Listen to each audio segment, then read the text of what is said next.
Quand vous dérangez le système, il fait tout pour vous détruire. Juan Branco raconte son combat contre la machine médiatique. Mais du coup, vous m'arrêtez si je me trompe, mais vous avez dit que Macron avait été élu en grande partie grâce aux médias. Et ces mêmes médias, ils ne vous portent pas dans leur cœur. Oui, ça on peut le dire. Ouais. Du coup, ils m'ont beaucoup aimé. Tant que j'étais un gentil garçon qui ne mettait pas en danger les intérêts de leur patron, c'était incroyable. La différence de traitement que j'ai eue à partir, en gros, de la publication de Crépuscule et des Gilets jaunes, c'est spectaculaire. Je suis passé de l'enfant adoré, le fils chéri de la République, à une sorte d'antéchrist extraordinairement dangereux. Oui, voilà. Oui, parce qu'il faut imaginer ce que ça peut faire pour eux. Donc, je coche toutes les cases, des grandes écoles, des institutions aussi. Je fais un stage à la Cour pénale internationale à 20 ans. Ils me recrutent dans la foulée auprès du procureur. Derrière, j'ai au ministère des Affaires étrangères. Puis après, j'ai au Max Planck, qui est l'équivalent du CNRS allemand, comme chercheur senior à 24 ans. Enfin, ils m'envoient à Yale, qui est la concurrente d'Harvard, la plus grande école de droit aux États-Unis, enfin, là où les Clinton ont été formés, ainsi de suite. Il y a toute une série de Normal Sup, Sciences Po, doctorat. C'est-à-dire que, normalement, quelqu'un qui a ce parcours-là va servir les intérêts du système qu'il a adopté, parce qu'il s'y trouve confortable. La réussite au sein de toutes ces institutions semble démontrer que vous êtes parfaitement accouplé à ce système. Et donc, on vous donne beaucoup de marge de manœuvre, et on vous loue parce qu'on pense que vous allez perpétuer un peu tout ça. Et alors, quand cette même personne retourne brutalement toutes les armes de ce pouvoir contre ceux qui considèrent être quelque part ses pères spirituels, bah évidemment, c'est presque une déclaration de guerre. Ça devient une sorte de parricide inacceptable qu'il faut sanctionner. Et ça devient un peu ce qui est devenu ma vie, une sorte d'odyssée homérique où vous vous retrouvez avec... on parle beaucoup dernièrement des accusations de viol parce que c'est le dernier, mais auparavant, harcèlement, qu'est-ce qu'il y a eu ? Il y a eu de tout, imposture complète, on a prétendu que j'avais fabriqué des faux diplômes, que je sais pas quoi. Enfin, vous voyez, on essaye par tout moyen de trouver la façon de stigmatiser la personne et de l'isoler. Tout terrorisme, complot au Sénégal, j'encourais perpétuité, c'est une sorte de choses où vous dites, mais comment un homme peut-il être aussi horrible ? Enfin, vous voyez, est-ce que ça existe vraiment ? Et vous vous rendez compte Aujourd'hui, on a les réseaux sociaux, on a des structures indépendantes comme la vôtre qui font que ces entreprises de destruction ne fonctionnent plus. En fait, parce que très rapidement, il y a un effort immense de la part de ces appareils de pouvoir, mais sauf que les gens vous voient. Et ils voient que vous avez l'air comme relativement normal, pas peut-être avec ses défauts, mais que vous êtes loin de l'image monstrueuse qu'on a essayé de vous fabriquer. Il y a 10 ans, il y a 15 ans, on vous présentait comme un monstre dans des médias institutionnels, c'était fini. Il n'y avait pas de deuxième chance, il n'y avait pas de... Enfin, vous voyez, ça s'arrêtait là, quelque part, quoi. Et ça, ils n'ont pas encore tout à fait compris.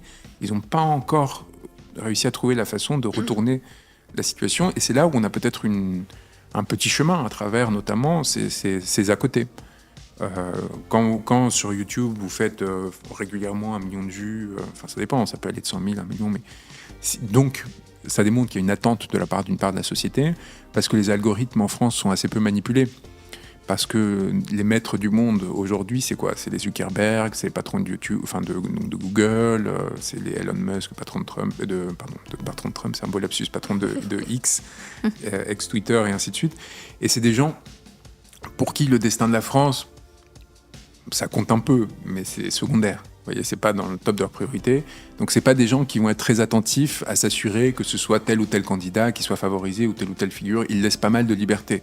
Et Macron et l'Élysée font beaucoup d'efforts pour essayer de les amener à censurer tel compte, à changer leurs algorithmes. Il y a des rapports de force, mais en vrai, vous êtes Musk, vous pesez 400 milliards de dollars, vous êtes la main droite du président des États-Unis. Macron, vous en fichez un peu, quoi. Vous voyez, c'est pas quelque chose qui sont en mesure de vous influencer beaucoup. Vous avez peut-être lui filer un coup de main à un moment parce que ça vous arrange, parce que vous avez envie de visiter Disneyland ou la Tour Eiffel. Enfin, vous voyez, mais ça va pas aller beaucoup plus loin.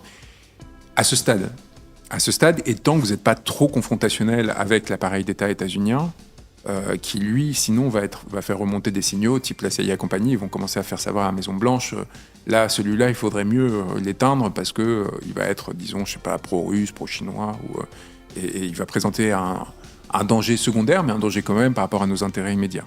Ça joue, et donc derrière, évidemment, ça peut affecter, in fine, votre capacité à exister dans l'espace public.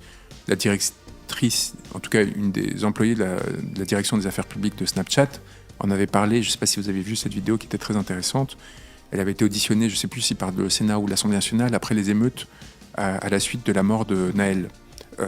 Et elle avait raconté comment Snapchat s'était coordonné avec l'Élysée pour réduire la visibilité des vidéos qui avaient trait aux émeutes, pour essayer d'étouffer le mouvement qui était en place. Donc ça existe. Étouffer quel mouvement ? Les mouvements de protestation qui avaient eu suite à la mort de Naël, donc il y avait été un jeune homme qui était mort lors d'un contrôle de police. Dans mon souvenir, c'était à Nanterre. Je ne peux pas vous dire de bêtises. D'accord. Et ça avait généré... Vous avez étouffé les soutiens de Naël. Voilà, on passe... Alors, c'est là où c'est un peu ambivalent, c'est-à-dire qu'en fait, très rapidement, ça avait amené à des mouvements de pillage aussi. C'était pas des mouvements pacifiques de manifestation. Et il y avait eu un effet mimétique où dans toute la France, toutes les banlieues s'étaient embrasées, enfin une grande partie des banlieues s'étaient embrasées, avec des pillages de boutiques et ainsi de suite. Et donc, Snapchat avait accepté de se coordonner avec l'Élysée, raconte donc cette femme, pour réduire la visibilité des contenus qui montraient soit des scènes de pillage, soit des scènes d'incendie de voiture, enfin tout ce que peuvent produire ces émeutes, de façon à réduire l'effet mimétique, c'est-à-dire le fait qu'il y a une sorte de concours de qui serait capable d'aller plus loin dans telle ou telle ville, de quartier à quartier, ainsi de suite. Et donc, ça, c'est pas une bonne chose ? Ce qui n'est pas une bonne chose, c'est que c'est pas du tout transparent. C'est-à-dire qu'en gros, on découvre par hasard, au cours d'une audition du Sénat ou de l'Assemblée nationale, que ça a eu lieu sans qu'on soit informé. Et la question qui se pose derrière, mais il y a quoi d'autre comme intervention ? Il y a sur ce sujet, mais sur quels autres sujets, et qui contrôle et pourquoi c'est pas transparent ? Là, ça devient un vrai problème, vous voyez. Ça veut dire qu'en gros, il y a des interventions invisibles, en tout cas inaccessibles pour le débat, pour l'espace public, qui pourraient, qu'est-ce qu'on en sait, peut-être toucher aussi à des candidats aux élections. Enfin, vous voyez, comment est-ce que... Et ça ouvre d'ailleurs la porte à une forme de perte de confiance. Les citoyens se disent, mais est-ce qu'on est en train de se faire manipuler ? Est-ce qu'en fait, on nous montre des choses pour orienter notre comportement dans un sens ou l'autre ? Et tout ce qu'on appelle le complotisme et le conspirationnisme est en fait un phénomène souvent généré par le pouvoir lui-même, qui, en n'étant pas transparent sur ses actions, permet toute forme de spéculation sur la réalité de ces interventions ou non. Et du coup, vous vous retrouvez avec des gens qui ont une crise de confiance à l'égard des institutions, qui s'en distancient, qui s'en détachent, et qui, quelque part, ont une perception radicalisée à leur égard, qui vise à tout simplement à les renverser. Et donc l'augmentation de la radicalité naît, à mon sens, de ces interventions cachées, qu'elles soient légitimes ou non. Parce qu'il y a un moment donné, en effet, une régulation publique. Moi, je suis une des principes, pour le coup, des décisions fondamentales qui devraient intervenir si on prenait le pouvoir, c'est rendre public les algorithmes.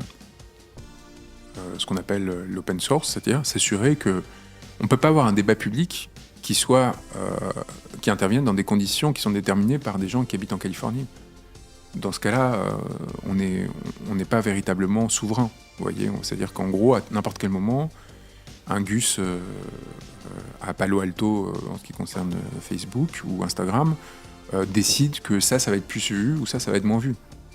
Et imaginez qu'à un moment donné, les États-Unis ont intérêt à favoriser, je sais pas, tel candidat en 2027, et ils commencent à pousser ces contenus sans que personne soit au courant.